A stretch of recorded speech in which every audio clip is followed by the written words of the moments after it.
গাজীপুরে দৈনিক প্রতিদিনের কাগজ পত্রিকায় সাংবাদিক আসাদুজ্জামান তুহিনকে নির্মমভাবে হত্যা করার প্রতিবাদে জাতীয় প্রেস ক্লাবের সামনে মানববন্ধন ও প্রতিবাদ সভা করেছে জাতীয় সাংবাদিক সংস্থা। গত 7 আগস্ট রাতে গাজীপুরের চান্দিনা চৌরাস্তায় সন্ত্রাসীরা প্রকাশ্য ধারালো অস্ত্র দিয়ে কুপিয়ে ও গলা কেটে হত্যা করে তুহিনকে। এই বর্বরচিত হত্যাকাণ্ডে সাংবাদিক সমাজ সহ সচেতন মহলে চরম ক্ষোভ সৃষ্টি হয়েছে। রবিবার অনুষ্ঠিত প্রতিবাদ সভায় সভাপতিত্ব করেন সংস্থার সভাপতি মোহাম্মদ জামাল হোসেন এবং সঞ্চালনায় ছিলেন সদস্য সচিব মোহাম্মদ আবুল বাশার মজুমদার।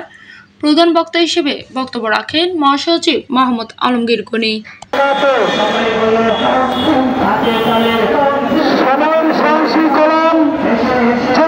প্রতিবাদ সভায় আরও উপস্থিত ছিলেন সংস্থার নীতি নির্ধারক পরিষদের সদস্য মোহাম্মদ মঞ্জুর হোসেন, সহসভাপতি আলী আজগর ইমন, যুগ্ম মহাসচিব Lion Sikder, Mohammad Ariful Alam Tito, M A Akash, Sabbir Ahmed Sentu, সহকারী মহাসচিব মোহাম্মদ নাজমুল হুদা, সরকার জামাল, প্রিয়াঙ্কা ইসলাম, সাংগঠনিক সচিব মোহাম্মদ রাসেল সরকার, অর্থ সচিব মোহাম্মদ সানবীর হোসেন, দপ্তর সচিব মোহাম্মদ রাব্বি মোল্লা, প্রচার সচিব এ কে নান্নু খান সহ প্রমুখ।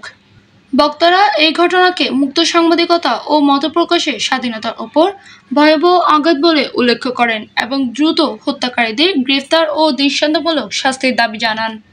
সাংবাদিকদের ব্যাপক অংশগ্রহণে কর্মসূচিটি সফলভাবে অনুষ্ঠিত হয় এবং সকল গণমাধ্যম কর্মীদের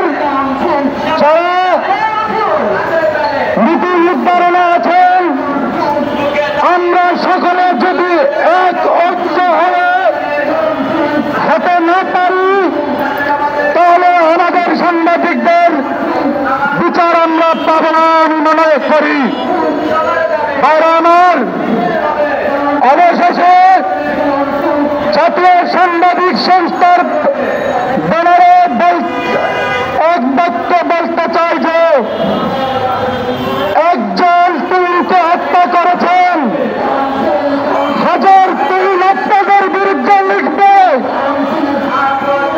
হত্যা মামলা দিয়ে আমাদেরকে থামিয়ে রাখতে পারবেন না। Desk news, PIB 71 TV.